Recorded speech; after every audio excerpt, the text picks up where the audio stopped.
Audio Jungle.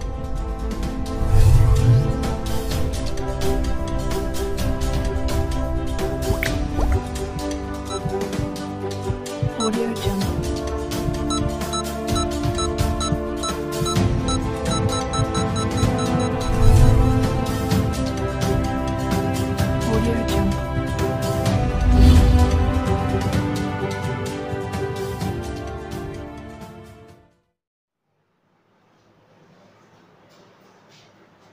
Hello students,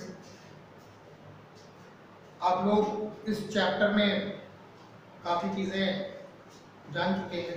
हमने आप लोगों को पिछले कई सारे लेक्चर्स में speed, velocity, acceleration, uniform motion, uniform speed, uniform velocity, uniform acceleration, ये सारी चीज़ें हमने आप लोगों को बता दी थी।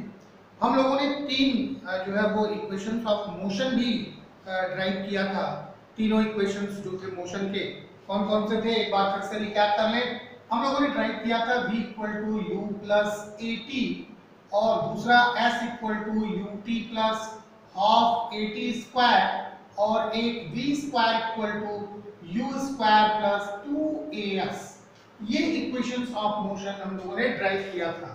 फिर हम लोगों ने अभी लास्ट लेक्चर में इन दो इक्वेशंस को, एक v equal to u plus a t और s equal to u t plus half a t square को ग्राफिकली भी ड्राइव किया था कि ग्राफ के थ्रू जो है वो कैसे हम लोग इन इक्वेशंस को ड्राइव करते हैं।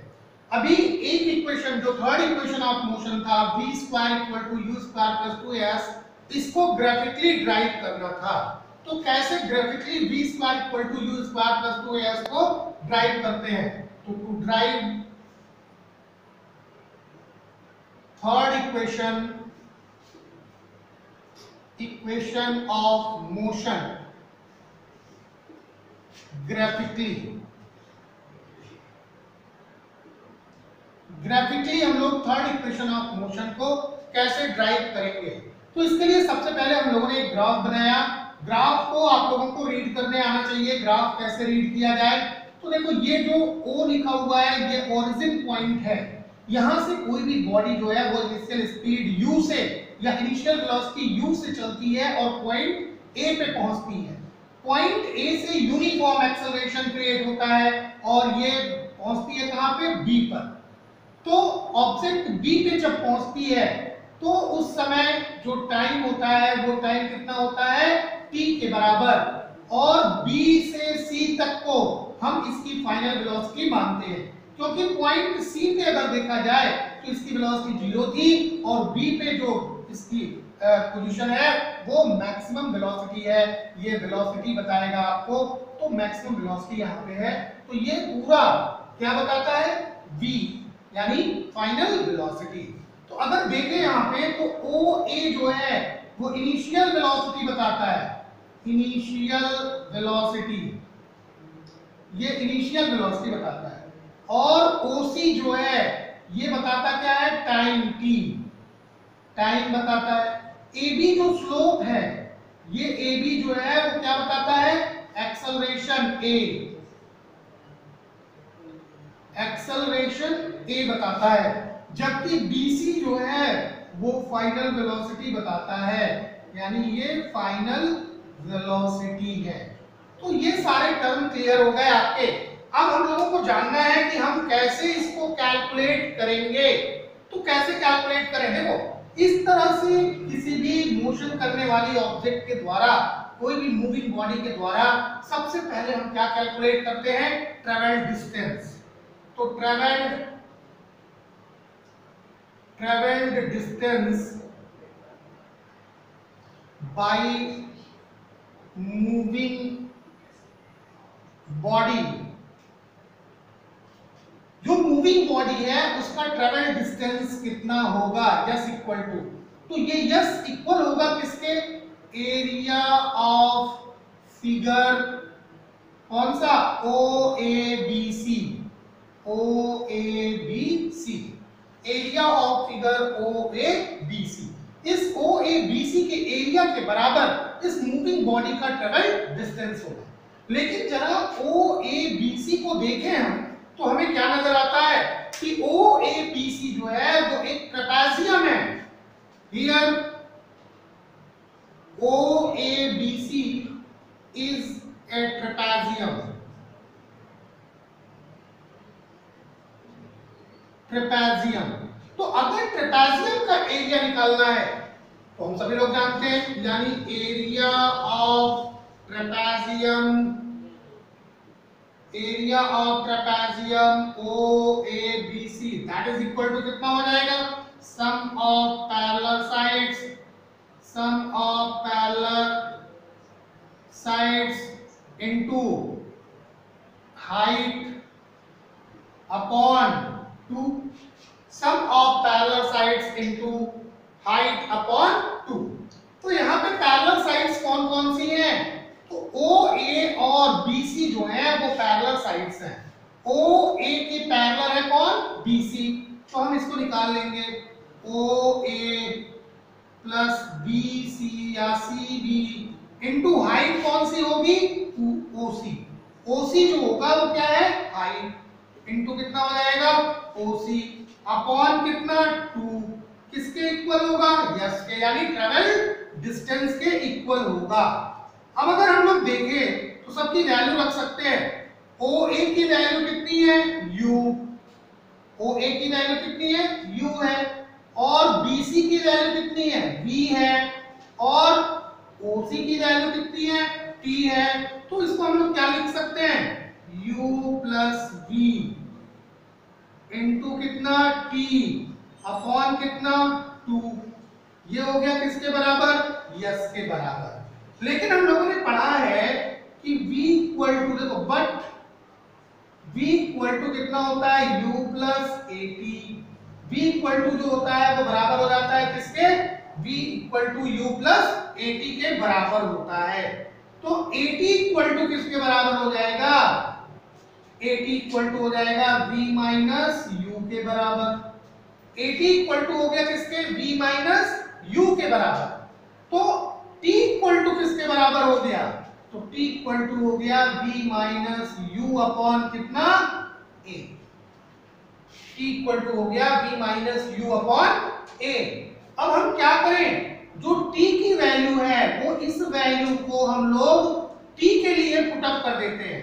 अब हमको यस इक्वल टू कितना मिल गया, U plus V into V minus U upon कितना हो गया, 2A, अपॉन कितना हो गया, 2A। तो U plus V into V minus U ये किसके बराबर होता है, तो देखिए आप लोग पढ़ेंगे अलजेब्रा में एक इक्वेशन होता है, a square minus b square that is equal to कितना होता है, एक ब्रैकेट में a प्लस b और एक ब्रैकेट में a माइनस b। तो इसी फॉर्मूले पे यहाँ इसको हम लोगों को पुट अप करना है। बस ध्यान रखने की बात ये है कि यहाँ पे एक जगह पे क्या लिखा हुआ है, यहाँ पे एक जगह पे लिखा हुआ है u प्लस b और दूसरी जगह पे क्या लिखा हुआ है, दूसरी जगह पे लिखा हुआ है v माइनस u अपॉन कितना है, 2a। तो ये किसके बराबर हो जाएगा, ये हम इसको देखो यहाँ पे क्रॉस मल्टीप्लाई कर देते हैं, तो ये हो गया 2as that is equal to किसके बराबर ये हो जाएगा, ये हो जाएगा v square minus u square, v square minus u square. तो इस v स्क्वायर को इधर ले आए, v स्क्वायर इक्वल टू, तो ये कितना हो जाएगा, u square plus 2as। This is the third equation of motion जिसको हम लोगों ने ग्राफिकली प्रूव किया। तो ये थर्ड इक्वेशन ऑफ मोशन इस तरह से ग्राफिकली ड्राइव किया जा सकता है। तो स्टूडेंट्स ये आपके तीनों इक्वेशंस ऑफ मोशन हो गए। अब हम लोगों को देखना है यूनिफॉर्म सर्कुलर मोशन के बारे में। यूनिफॉर्म सर्कुलर मोशन किसे कहते हैं, तो सबसे पहले हम ये जानें कि सर्कुलर मोशन किसे कहते हैं। सर्कुलर मोशन क्या चीज होता है, तो जब कोई भी बॉडी जो है वो किसी सर्कुलर पथ पर या किसी सर्किल पर मूव कर रही होती है तो उसको हम लोग सर्कुलर मोशन कहते हैं। अगर वो बॉडी जो है वो सर्कुलर पथ पर यूनिफॉर्म मोशन कर रही है तो उसको हम लोग क्या कहेंगे, यूनिफॉर्म सर्कुलर मोशन। अगर कोई भी बॉडी सर्कल पे मूव करती है या सर्कुलर पथ पे मूव करती है तो उसे क्या कहते हैं? Circular motion. तो when a moving body moves on a circular path so the motion is called circular motion। इस मोशन को क्या कहेंगे? सर्कुलर मोशन कहेंगे। अगर कोई भी मूविंग बॉडी जो है वो एक सर्कुलर पथ पे मूव करती है तो इस तरह के मोशन को क्या कहते हैं? Circular motion. जैसे मान लो कि कोई भी ऐसा है मूविंग बॉडी जो इस पे मूव कर रही है, इस सर्कल पे ऐसे ऐसे ऐसे ऐसे मूव कर रही है, तो इस पे जो मोशन होगा वो सर्कुलर मोशन कहलाएगा। अगर मान लो कि ये पथ एक हेक्सागोनल पथ हो गया तो भी ये मोशन जो होगा वो सर्कुलर मोशन कहलाएगा, ये भी सर्कुलर मोशन होगा इस तरह से। तो अगर कोई भी बॉडी किसी एक सर्कुलर पथ पे मूव कर रही है तो उसे हम लोग सर्कुलर मोशन कहते हैं। और जब कभी कोई भी बॉडी जो होती है वो सर्कुलर पथ पे मूव करती है तो वो बॉडी हमेशा अपनी डायरेक्शन चेंज करती रहती है। याद है कि अगर कोई भी बॉडी यूनिफॉर्म वेलोसिटी से या यूनिफॉर्म स्पीड से सर्कुलर पथ पे मूव कर रही है तो उसको यूनिफॉर्म सर्कुलर मोशन कहते हैं। तो when a body moves with uniform speed or velocity on a circular path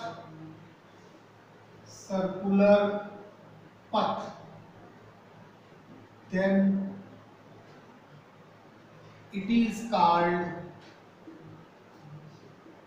uniform circular motion। तो इसको हम लोग क्या कहते हैं? यूनिफॉर्म सर्कुलर मोशन कहते हैं। अब एक चीज और जो हम लोगों को जानना है क्या, कि जब भी कोई बॉडी जो है वो यूनिफॉर्म सर्कुलर पथ पे मूव करती है तो ऐसे में वो अपनी डायरेक्शन चेंज करती है। तो when a body moves along a circular path it changes its direction. ये अपनी डायरेक्शन को क्या करती है? चेंज करती है। अगर कोई भी बॉडी जो है वो अपने मोशन के दौरान अपनी डायरेक्शन चेंज करती है तो वो मोशन जो होगा एक्सेलरेटेड मोशन होगा, क्योंकि अगर कोई भी बॉडी या तो अपनी वेलोसिटी चेंज करे या फिर अपनी डायरेक्शन चेंज करे, दोनों में से अगर कोई चीज चेंज होती है तो वो यूनिफॉर्म एक्सेलरेटेड मोशन होता है। तो जब भी कोई बॉडी जो है वो सर्कुलर पथ पर यूनिफॉर्म स्पीड से मूव करती है या यूनिफॉर्म वेलोसिटी से मूव करती है तो वो अपनी डायरेक्शन चेंज करती है और वो यूनिफॉर्म एक्सेलरेटेड सर्कुलर मोशन होता है। बात समझ में आ गई? तो when a body moves in a circular path with uniform speed it is called uniform circular motion। और जब भी कोई बॉडी किसी सर्कुलर पथ पर मूव करती है तो वो अपने डायरेक्शन को क्या करती है? चेंज करती है। इसलिए सर्कुलर मोशन जो होता है, circular motion is an accelerated motion। जो सर्कुलर मोशन होता है ये एक्सेलरेटेड मोशन होता है, क्योंकि जब भी कोई भी बॉडी जो है वो सर्कल पे मूव करेगी ऐसे में उसकी डायरेक्शन में परिवर्तन होता है, और अगर डायरेक्शन में परिवर्तन होगा तो एक्सेलरेशन प्रोड्यूस होता है। एक्सेलरेशन दो ही कंडीशन में प्रोड्यूस हो सकता है, या तो वो अपनी वेलोसिटी चेंज करे, अपनी स्पीड चेंज करे, या फिर उसकी डायरेक्शन चेंज हो रही हो। तो ये दोनों कंडीशंस जो होती हैं उससे यूनिफॉर्म सर्कुलर मोशन होता है। और जान लें कि जो फोर्स की आवश्यकता होती है जिससे कोई भी ऑब्जेक्ट जो है वो एक सर्कुलर पथ पर ट्रेवल करता है उसको सेंट्रीपेटल फोर्स कहते हैं। तो the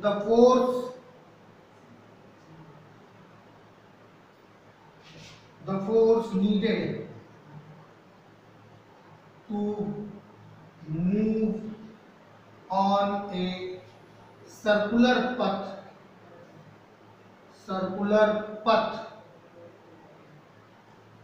by a moving body is called centripetal force.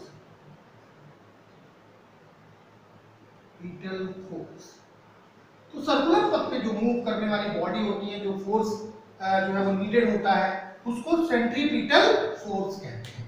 अब हम लोग जरा कुछ एग्जांपल देखेंगे यूनिफॉर्म सर्कुलर मोशन के। कौन कौन से एग्जांपल हैं? तो सबसे पहला एग्जांपल तो आर्टिफिशियल सैटेलाइट्स है। सबसे पहला एग्जांपल जो है वो है artificial satellites.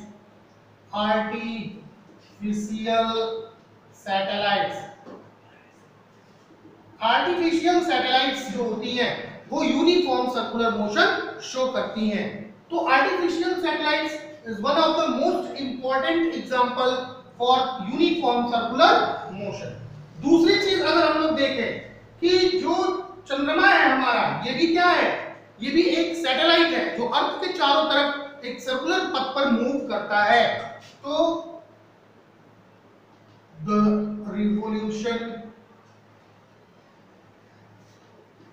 of moon around the earth, पृथ्वी के चारों तरफ जो चंद्रमा का रिवॉल्यूशन है ये भी क्या कहलाता है? एक यूनिफॉर्म सर्कुलर मोशन कहलाता है। और तीसरा अगर हम लोग देखें तो हैंड्स ऑफ वॉच, जो घड़ी की सुइयां हैं ये भी यूनिफॉर्म सर्कुलर मोशन करती हैं। तो ये सारे जो हैं कुछ एग्जांपल हैं किसके? यूनिफॉर्म सर्कुलर मोशन के। अब हम लोग देखेंगे कि अगर कोई भी बॉडी जो है वो यूनिफॉर्म सर्कुलर मोशन कर रही है तो ऐसे में हम उसका स्पीड कैसे कैलकुलेट करेंगे? अगर कोई भी बॉडी यूनिफॉर्म सर्कुलर मोशन कर रही है तो उसकी स्पीड हम कैसे कैलकुलेट करेंगे? तो मान लेते हैं कि ये एक सर्कुलर पथ है जिसका रेडियस r है। ये रेडियस है r सर्कुलर पथ का। इसी पथ पर एक मूविंग ऑब्जेक्ट जो है, एक मूविंग बॉडी मूव कर रही है। तो हमें कैलकुलेट क्या करना है? Speed of the moving body. तो to calculate speed of moving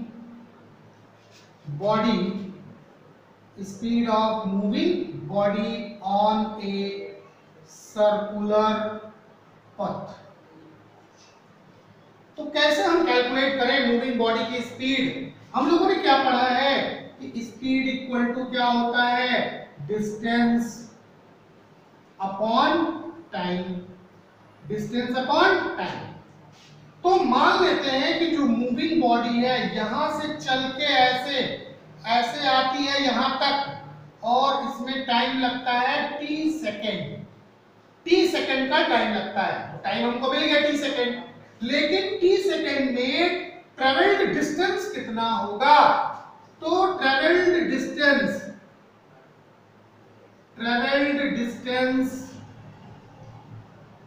on a circular पथ ये किसके बराबर हो जाएगा? सर्कमफरेंस के बराबर। सर्कमफरेंस ऑफ द सर्कुलर पथ का जो सर्कमफरेंस होगा। तो किसी भी सर्कुलर पथ का जो सर्कमफरेंस होता है, यानी जो सर्किल है, इस सर्किल का जो सर्कमफरेंस होगा वो किसके बराबर हो जाएगा? वो होता है 2 पाई r के बराबर। तो सर्कुलर पथ पर जो ट्रेवल डिस्टेंस होगी वो किसके बराबर हो जाएगी? 2 पाई r के बराबर। तो अब स्पीड निकाल सकते हैं कैसे? कि ट्रेवल डिस्टेंस जो है वो 2 पाई आर है और ये डिस्टेंस कितने टाइम में ट्रेवल हो रही है, t सेकंड में। तो स्पीड हमको मिल गई 2 पाई आर अपॉन टी। इसके द्वारा हम लोग ये कैलकुलेट कर सकते हैं कि अगर कोई भी मूविंग बॉडी जो है वो किसी सर्कुलर पथ पे मूव कर रही है तो उसकी स्पीड कितनी होगी। इस चीज को हम लोग देखेंगे कि जो मूविंग बॉडी है वो कितने चक्कर कितने समय में घूम रही है। तो एक चक्कर में कितना समय लगेगा और एक चक्कर में जो टाइम आएगा उसको अपना अलग से लिख लेते हैं। और फिर एक चक्कर में जो ट्रेवल डिस्टेंस होती है वो उस सर्कुलर पथ के सर्कमफेरेंस के बराबर होती है और इस तरह से हमको ट्रेवल डिस्टेंस मिल जाएगी, हम स्पीड कैलकुलेट कर लेंगे। तो इस तरह से आप लोगों का ये चैप्टर यहीं पे समाप्त होता है। अब आप लोग इस चैप्टर से रिलेटेड न्यूमेरिकल्स जो है वो करेंगे। जितने भी न्यूमेरिकल्स इस चैप्टर में आते हैं तो इन चैप्टर्स के रिलेटेड न्यूमेरिकल्स आप लोग सॉल्व करेंगे। जहां पे आप लोगों को प्रॉब्लम आएगी आप लोग कमेंट बॉक्स में अपने प्रॉब्लम्स को बता सकते हैं और फिर न्यूमेरिकल्स को लेकर के हम लोग नेक्स्ट वीडियो जल्दी ही बनाएंगे और उसको फिर से अपलोड किया जाएगा ताकि आप लोगों को मैक्सिमम न्यूमेरिकल्स मिल सके। इसके पहले जितनी भी प्रॉब्लम्स आपको न्यूमेरिकल सॉल्व करने में आती है आप उन सारी प्रॉब्लम्स को कमेंट बॉक्स में डालिए और फिर इसके बाद हम लोग केमिस्ट्री का फर्स्ट चैप्टर स्टार्ट करेंगे। तो नेक्स्ट वीडियो जो होगा वो केमिस्ट्री के पहले चैप्टर का होगा। तो आप लोग इस चैनल को देखते रहिए और भी जो आपके साथ के स्टूडेंट्स हैं उनको ये शेयर करिए।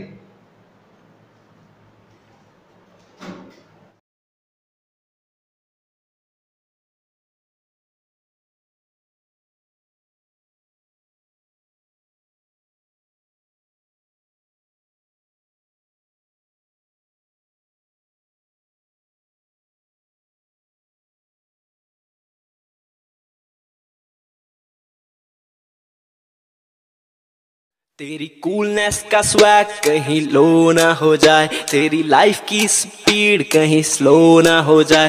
तेरी कूलनेस का स्वैग कहीं लो ना हो जाए, तेरी लाइफ की स्पीड कहीं स्लो ना हो जाए। जरा ध्यान से सुनो ना फिर बाद में ना रोना, थोड़ी केयर तो करो ना, हाथ अच्छे से धोना, लेट्स रोको कोरोना। थोड़ी केयर तो करो ना, थोड़ी केयर तो